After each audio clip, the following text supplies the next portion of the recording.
This podcast, it's a Costard Touchstone Production. Some of the names have been changed to protect people's privacy. You should also know that the content of this podcast isn't for sensitive listeners. My family, the Halls, didn't start out as a crime family per se, but we were never far from being one. My mom, Phyllis, went from flirting with criminality to actually sleeping with it.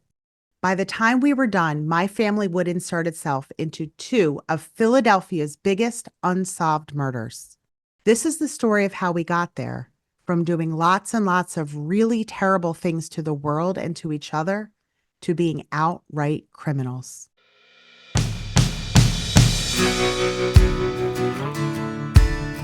I'm Donna Hall, and this is The Hall Closet.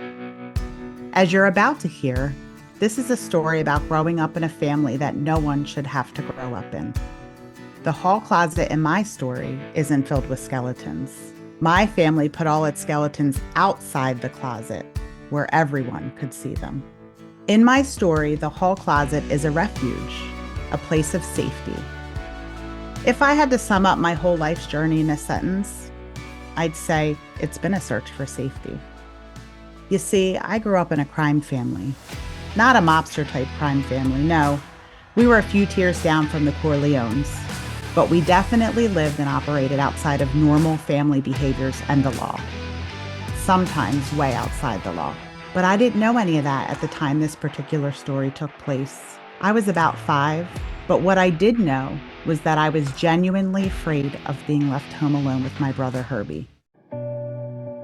He was about 6 years older than me, so 11 at the time when this story took place. My brother was a troubled boy. He had been abused by a steady stream of stepfathers and our mom's various boyfriends. A lot of the horror that I experienced growing up had to do with witnessing the abuse that he endured. It was pretty awful. As many abused people do, Herbie repurposed the abuse heaped onto him onto me. That's why I was afraid to be left home alone with him. It's why I would beg my mother not to leave me alone with him. And that was my mother. My mother we're talking about would sneak out without telling me. Like it wasn't her problem.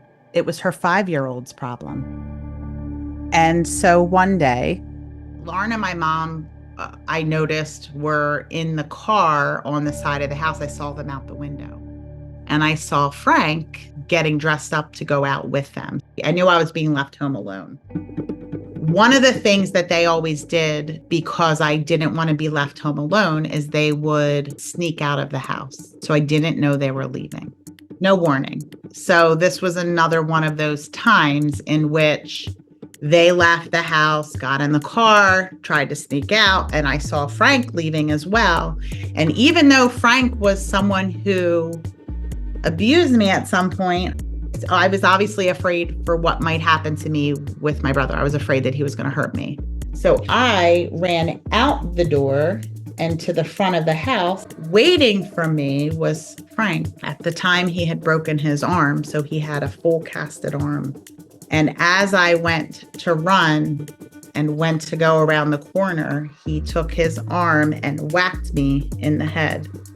I immediately fell back onto the ground. I remember so much detail from this day. It's crazy. So I was wearing at the time this one of my favorite outfits. I loved to match. My other siblings were so different than me, and they didn't care if they had matching socks. They probably wore mismatched shoes, to be honest with you.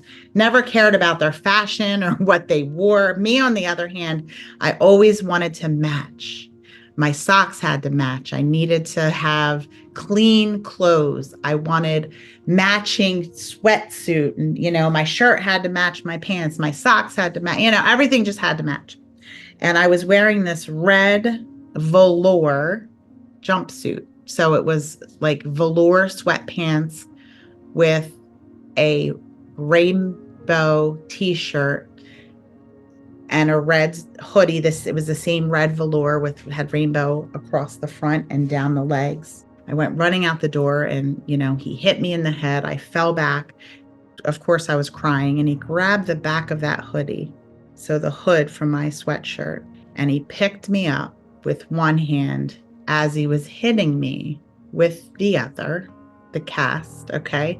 So being hit with a cast in your face, and at the same time, he was pulling my hoodie, lifting me up by my hoodie, and kicking me to move me back into the house.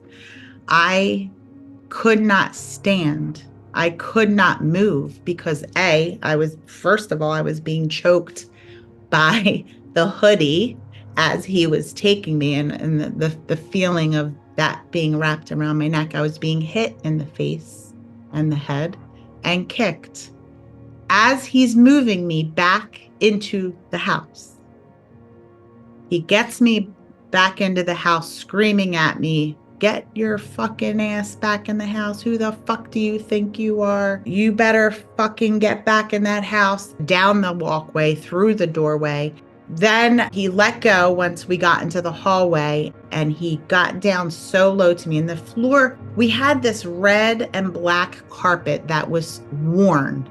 It was maybe shag type carpet, but it was dirty and waxy and oily. So that shag was no longer a shag. It was just like waxy, oily, dirty, all clumped together and pressed down and stunk. And here I am lying on this floor, and he's down so low to my face, screaming at me to the point where I can feel his hot breath, screaming, "Don't you fucking move. You keep your fucking ass in this house." And just the smell of his breath and the feeling of his spit on my face and the throbbing of my head and my neck, feeling as if I had been choking to death. Scared to fucking move, scared to breathe, not wanting to live. I mean, it was horrible to run because I felt unsafe, and then to be abused even more for self-advocating, right? He eventually stopped screaming at me and left me there, told me not to fucking move. So I laid there for a few moments, and I don't remember where my brother was at the time. I don't remember where anyone was at the time, but I opened the closet. I was laying right next to the closet. There was a little sliver open, so it was like open just enough for me to see. I pushed it open a little bit and slowly made my way into that closet because I was embarrassed. I remember feeling mortified because I had peed my pants. I shit and pissed my pants during that exchange of being physically beaten back into my house. So I was mortified, scared to death that my brother would have been angry with me for trying to run out. So I hid, closed the closet, and I hid. And I stayed there for hours. Well, I must have fallen asleep. My older sister, Debbie, came home and was looking for me. Debbie found me, or came home and noticed that I wasn't around and went looking. I remember hearing her holler through the house. She was with her boyfriend, and she found me. She pulled me out of the closet. I remember she was very upset. I was crying. I know that her boyfriend wanted to take me to the hospital. She didn't do that. They didn't take me because that wasn't how life worked at One Summer Lane. Sometimes I wondered what our neighbors knew or suspected. Levittown, where I grew up, was working class. I loved my neighbors. Unfortunately, they didn't love us, but I loved the neighbors. I just eventually felt quite judged by them. It was uncomfortable towards the end. In fact, sadly, my best friend as a very young girl, we were the best of friends. We slept over. We did everything together. We swam together, read together, colored together, sang, did everything together. Her parents told her she wasn't allowed to talk to me anymore. And I lost my best friend, and she lived 3 houses up from me. And it was awful because she would be playing in the street with the other kids, and I wasn't allowed to play with any of them. I know the school called child services on numerous occasions, many, many, many occasions, because of various bruises, the fact that I would go to school with literally a rat's nest in my hair, all knotted up because no one ever brushed my hair, and I was in kindergarten or first grade. Saying my school was across the street from our house, but not really across the street. It was across the street, a creek, or we called it a crick, and then a baseball field across from my house. So we could see the school from my house. But the way I had to walk to school, I had to walk all the way down 6 or 7 blocks to use the crossing guard. One day I was walking to school by myself, probably first grade, I would say. There was another parent who lived in a house along my route to school. One day she stopped me as I walked along, and she said, "Donna, I'm going to take you to my house and give you a shower." And she did. She let her kids go to school, and then she just brought me into her home, and she washed my hair. I'll never forget it. And she brushed my hair, brushed the knots out of my hair, and fed me. I'll never, ever forget that woman and the kindness that she showed me. How crazy is it to think that this woman, she took me into her home, bathed me, brushed my hair, fed me love. I felt love. I felt safe. I didn't feel unsafe in this strange woman's home who I've never met. And then for her to take me to school, what a different time that was for her to be able to do that. And I'm so grateful that she did. Her name was Cindy, and I hope someday I can thank her. When I was 12, Frank and my mom, Phyllis, broke up. He had caught her cheating on him again. My mom was a serial cheater, you see. And she told me as we drove away to stop crying about Frank because, as she put it, he's not your real dad anyway. We'll get to my mom, to Phyllis. But first, I want to tell you a little more about my brother Herb. As with any family, right, there's that sibling rivalry that happens, teasing, people wrestle and do all kinds of things. This was over the top, to be honest. He knew I was afraid of him, so he utilized that emotionally against me. It kind of gave him some sort of validation, right? Because he felt so scared in his own home as well. So that was a way of him, I believe, to have some sort of power. He would physically abuse me quite a bit. He did this thing, he used to call it a Frogger. I had bruises on my arms and my legs constantly because he would take his fist and put his middle knuckle up higher, and he would punch me as hard as he could to see my skin pop up, because it would become an immediate bump on your skin. So he used to call them Froggers. And he would give me Froggers on my legs, on my arms, my back. He would do something called a deep 10, where I'd have to sit on my knees with my hands across my chest with my hands on my shoulders. So I like an X. He would count to 10 and did something to me to the point where I would lose my breath and sometimes pass out. He would pick me up and hold me against the wall to the point where I couldn't breathe. I'd be gasping for air. So I was scared to be at home alone with him.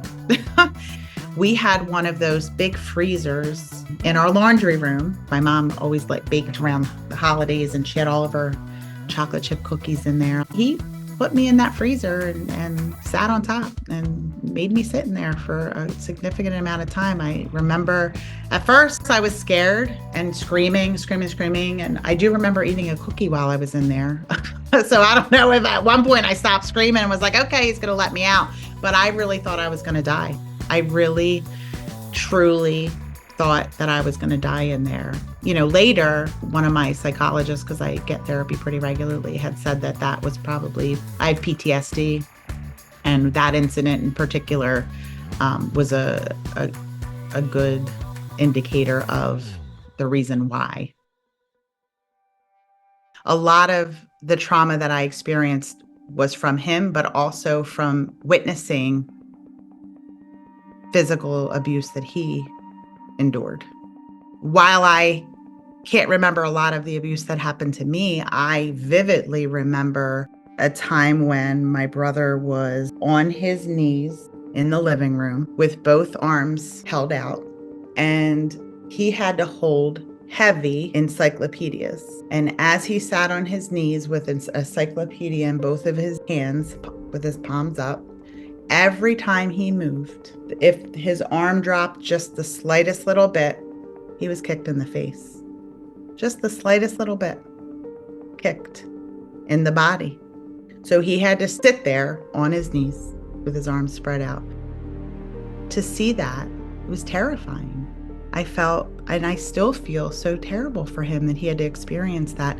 And I know I'm remembering, I'm pretty sure there was a gun. I'm pretty sure that Frank had also had a gun there. My mom was there, allowing this to happen. I forgive him for all the things that he put me through, which is why I'm able to move on and why I'm able to do this podcast. Forgiving Herbie is one thing. Forgiving Frank, the man I thought was my father, is another matter entirely. Frank had been in the Army. He served in Vietnam and came back broken, enraged, and impotent. That, of course, is why he couldn't have been my biological father. It's why my mom had used a sperm donor to have me. But I didn't know any of that at the time. Like everyone else at One Summer Lane, I accepted Frank's cruelty as normal. I had recently obtained a document back from 1987 of a hearing that I testified in regards to a protection from abuse from Frank. My mom had filed from Frank, and I had testified in that hearing. And when I obtained the records, just because I, was looking for some solid information about my childhood, it really triggered me to see what I saw in that document. And it really was not anything but one single line, right? One single line with my name on it and what had occurred to me by Frank. I was taken back at the fact that I really have very little memory of my childhood. I have some memory, but the things that happened to me are completely gone. They're just not in my brain. I absolutely cannot remember them. I can remember some things. There's a lot of things that I keep saying, maybe I should reach out to my mom about this. In fact, I did reach out. I had asked her about that hearing that I testified in because I wanted to find out exactly what it was. So I said, am I going crazy, or did I have to testify against Frank when I was very young? I do remember testifying. She said, yes, you did. I said, there is no record of any hearing. What was the hearing for? She tells me the name, the judge, where it was, and that it was a protection from sexual abuse. She said, I don't know what you remember, but he was a pig. I said, who, the judge? She said, no, Frank. It's not like my mom came to that revelation. She felt that way when we all lived with Frank, while Frank was abusing everyone, while he was abusing her. Theirs was an especially unhealthy relationship. It was mistrustful, resentful, and based far more on payback than anything like love. At some point during that time, which was 1987, so I was 11, my mom had filed for a protection from abuse from Frank because of the sexual abuse that was happening in the home to us kids. Which is interesting to me because my mom used me in that court case, yet dropped me off to his trailer by myself. So I testified that he sexually abused me and then was dropped off. It's pretty traumatizing. I would imagine she had other places to be, but if I were to take a guess, if I were to bet, I would bet all my money that it was to manipulate him. I think that she used me to kind of, what they call in this day and age, breadcrumb him, keep him in her grips and manipulate him to believe that there was a future with them together. Again, I don't know, but what I do know of my mom and what I know of the situation, I imagine that I was used as a pawn. My mom was a desirable woman for many reasons. She's intelligent, she was attractive, she had a job, and she liked to have sex. Whether it was the sex or the attention, she had many men that she was seeing and fucking at the same time.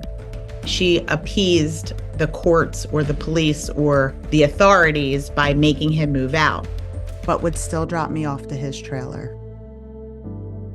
Frank was a piece of work. What he did was criminal, but unfortunately, he wasn't treated as a criminal for what he did. John Hall, the man who would dominate all our lives, he was a criminal. My mother met John through my brother. Herb was in jail, when he was a teenager, he stole. He was a thief.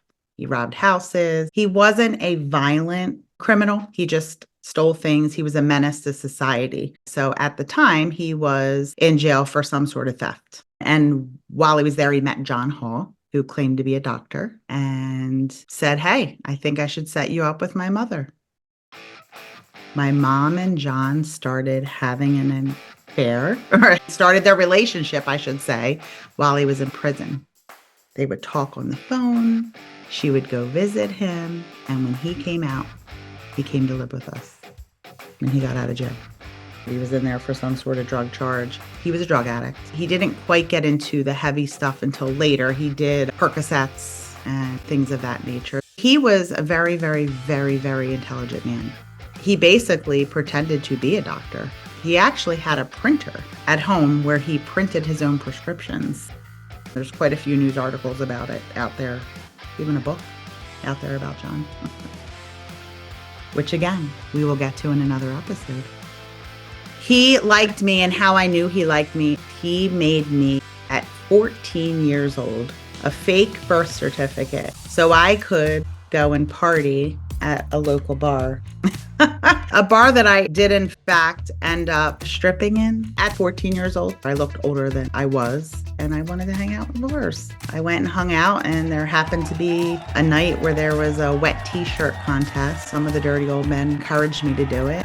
It wasn't like it was a job. I just went and did it for fun. It was gratifying.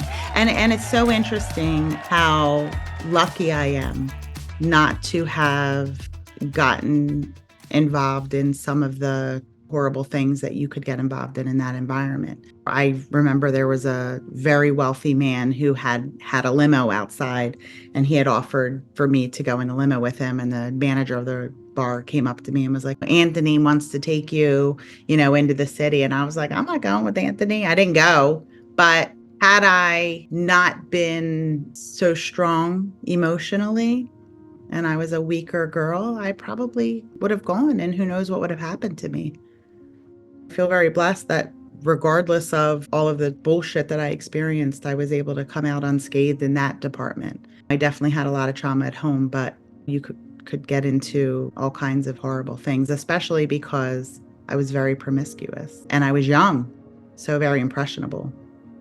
But I went home, went to sleep, and went to school the next day. Middle school, which is like uncanny to think that this girl was at a strip club last night dancing in front of some wacky old men. And, the next morning you end up going to your middle school bus stop. At the center of all this chaos, driving it, even when the chaos was aimed at her, was my mother, Phyllis, a woman who took being selfish to new heights. It's very hard, even at 48 years old, to have a mother who's alive and doesn't have any concern for my life. My eldest sister feels as if she is a sociopath. It's unfortunate. She was a smart woman and a beautiful woman with a lot of talent. She painted beautiful art. She was an artist. She was intelligent, well-spoken, stylish, and a beautiful woman. It's just unfortunate that someone was able to have so many children and mistreat them as she did and kind of get away with it. She did spend some time in jail for leaving my sister home alone. That's another story we'll get to down the line, how my mom made national headlines because she was such a crap mother. Actual national headlines in newspapers across the country. In 1,000 different ways, my mom as a mom was a total piece of shit.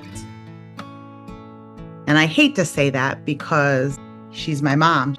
She gave me life.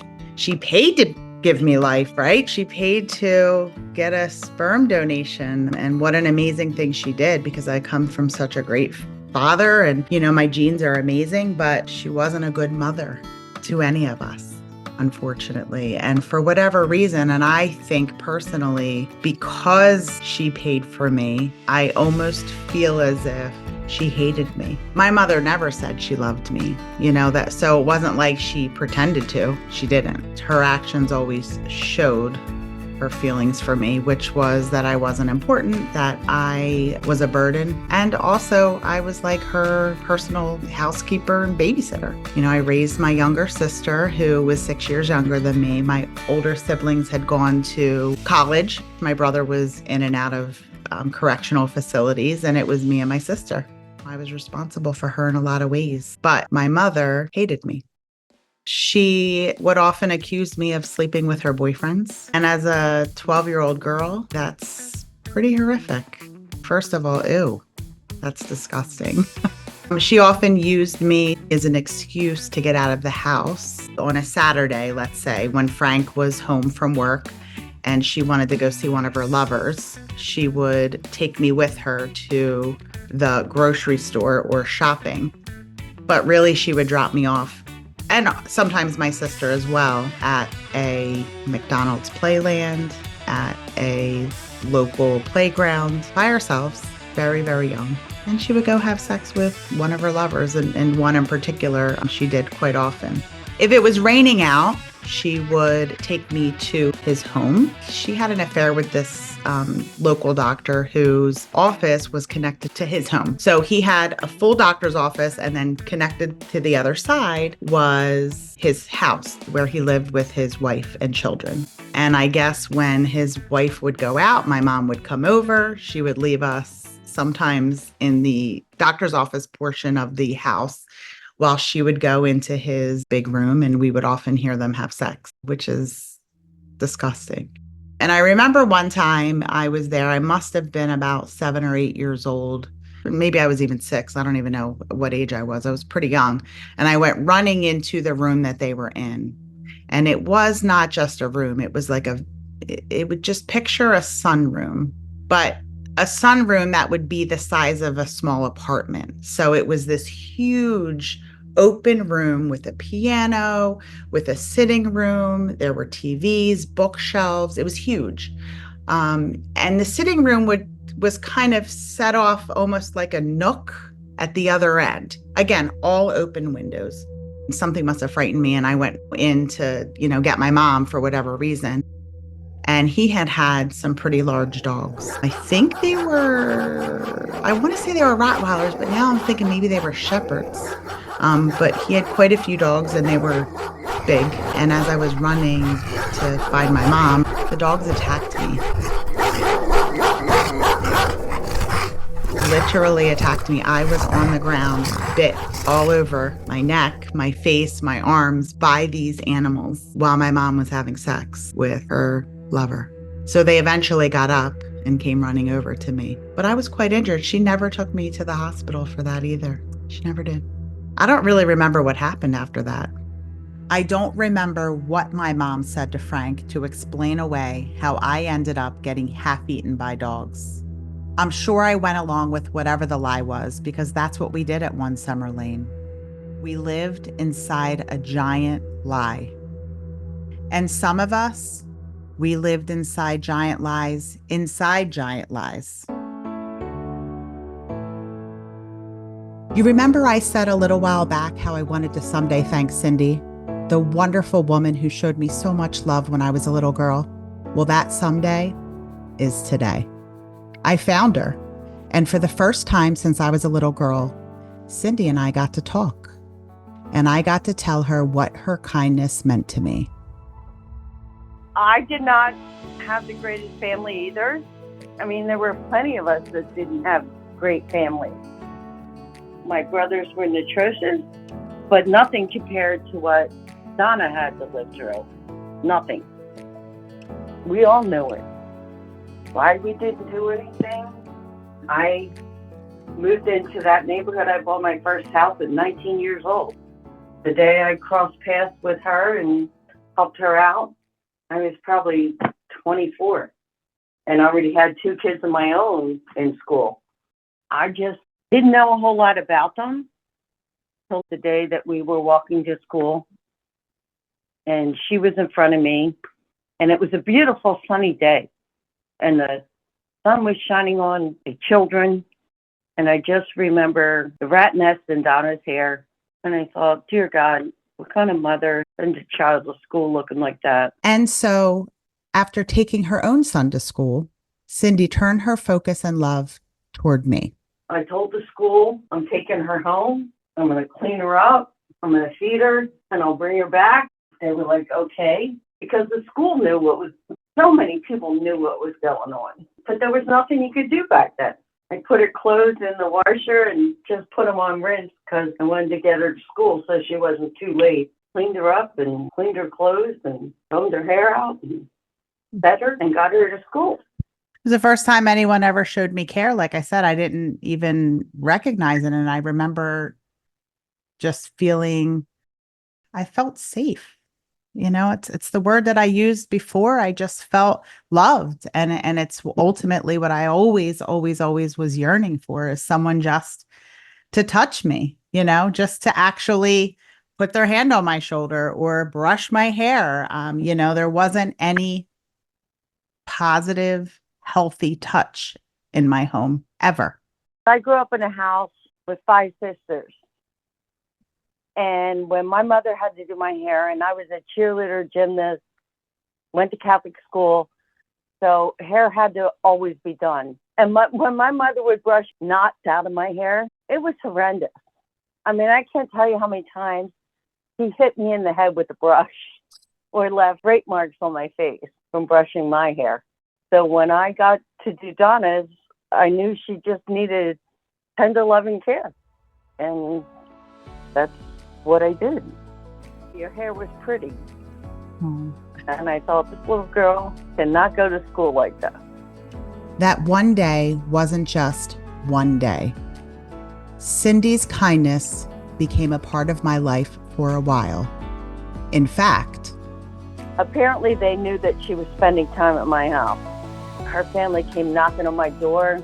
God, it was like 11:30 one night. She was all but 8 years old, asking, is Donna here? No, she's not here. They're like, well, do you know where she is? Well, it's 11:30 at night. How do you not know where your 8-year-old is? I went there first thing in the morning to make sure you were found. And I ended up in a knockdown, drag-out fight with your mother. Knocked on her door. Phyllis just came out, and she's like, what business is it of yours? I'm like, well, you're not taking care of your daughter. Somebody should be. She's a beautiful little girl. Oh, I'm doing everything I can. I'm doing the best I can. I watch my children. No, you don't. I'm like, I can take care of her. And Phyllis was like, you're not taking my daughter. I'm taking care of her. You're taking care of her. You don't know where she is at 11 o'clock at night. It was not a pretty scene. And I, at that point, was working with the school. They had reported it numerous times. I can't thank you enough for showing me that grace. And those moments truly helped make me who I am today and gave me the empathy and the love that I could give back to my children. Having that opportunity to have someone show me love and care and tenderness in a time that my life was absolutely out of control, it really resonated through the rest of my life because I knew that that was a feeling that I wanted to give to my children. I believe wholeheartedly, Cindy, that you helped shape the person that I am today just from that one single act of kindness. I can't thank you enough. I can't thank you enough for being on here with me. And you're an amazing little girl. I felt god awful for what you went through. Thank you, Cindy. From the bottom of my heart, thank you. I said at the start of this podcast that the hall closet was the one place of relative safety in the house that I grew up in. For me, this podcast getting to share my story with you is another version of the hall closet. While it might seem like telling these stories would be hard, the truth is, the truth will set you free. Talking about the past is another way to destroy its hold on you, and my past definitely had a hold on me. Can I tell you a little secret? I'm feeling safer already. Thanks for listening, and don't forget to come back and join me again here in the Hall Closet. The Hall Closet podcast was written by Donna Hall and Alan Katz. Costard and Touchstone Productions produced it. Donna Hall and Alan Katz are its executive producers.